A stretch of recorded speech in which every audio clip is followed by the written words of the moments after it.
माता की भारत माता की भारत माता की। सर्वप्रथम मैं आज इस गणतंत्र दिवस पे 74वां जो हमारा भारत देश का गणतंत्र दिवस है उस पर सभी बच्चों को, हमारे भारत के सभी नागरिकों को शुभकामनाएं और बधाई देती हूँ।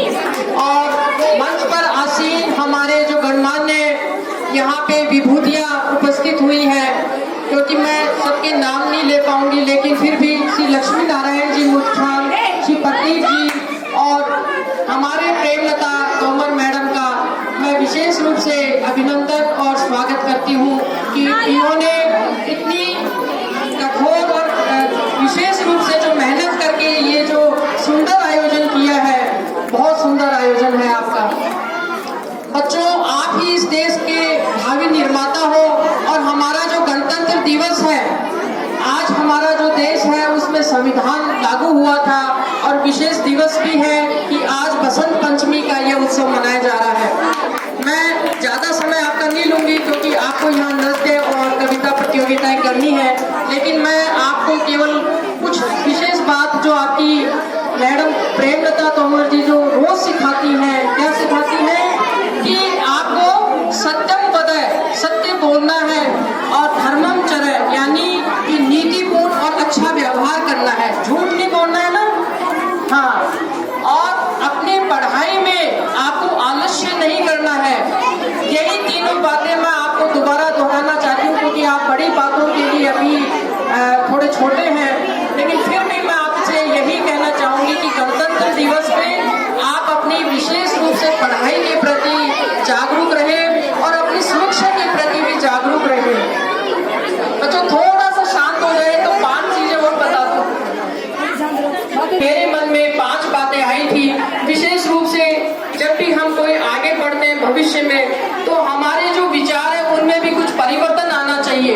ये नहीं कि जो परंपरा लंबी चलती जा रही है उसी पे हम चलते रहे। वो 5 चीजें मैंने सोची है कि व्यक्ति को स्वयं प्रकाशित होना चाहिए, व्यक्ति को स्वयं प्रकाशित होना चाहिए। अब आपको ये बड़ी अजीब बात सी लगेगी कि व्यक्ति को स्वयं प्रकाशित कैसे होना चाहिए, यानी कि हमें अपने आप पे निर्भर होना है, हम दूसरों पे ज्यादा निर्भर नहीं रहे, जब दूसरों पे डिपेंडेंट नहीं रहे।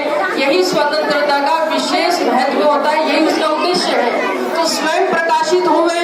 दूसरा, बच्चों शांति से, स्व और स्वर्ग का कल्याण, ऐसे सिद्धांत का हमें प्रतिपादन करना है, यानी कि हमारा भी कल्याण हो और हमारे आसपास के सभी लोगों का कल्याण हो, ऐसे सिद्धांतों के ऊपर हमें चलना है।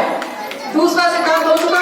तीसरा सिद्धांत ये है कि हमें सेवा के कार्यों को बढ़ाना है, यानी हमें धर्म में भी सेवा की स्थापना करनी है, सेवा का महत्व समझना है, ये तीसरा नियम है। और चौथा नियम ये है कि हमें संतुलन बनाना है।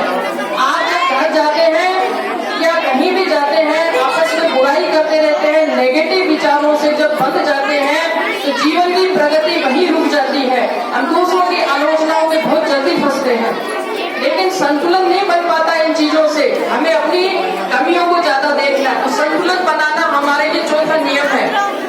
और 5वां नियम ये है कि सानुकूल प्रतिभा, यानी प्रतिकूल परिस्थिति में भी सानुकूल प्रतिभा हमारी होनी चाहिए।